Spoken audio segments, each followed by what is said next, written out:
tawag dito guys, ensaladang langka or so magkakape tayo guys. Kape. And then meron pa ako dito tinapay. Ayan.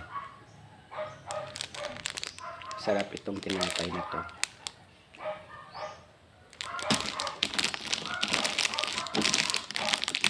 So kakagising ko lang guys.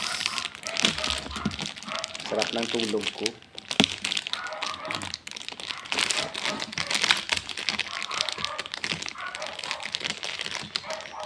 Ito.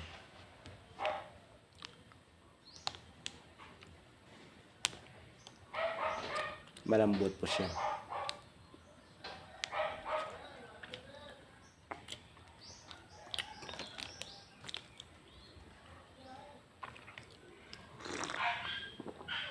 Then titingnan po natin guys yung niluluto ng kapatid ko na gulay. So nandun po siya sa may dirty kitchen namin. So pupunta po tayo sa dirty kitchen namin guys. So ngayon guys, medyo cloudy, wala masyado sumisikat yung araw.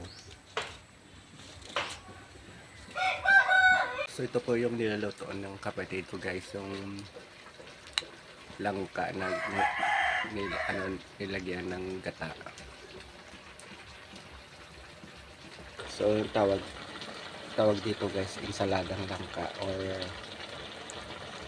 langka na ginataan.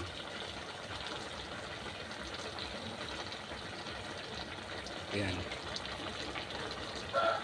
So that's all guys. Thank you for watching. Bye bye.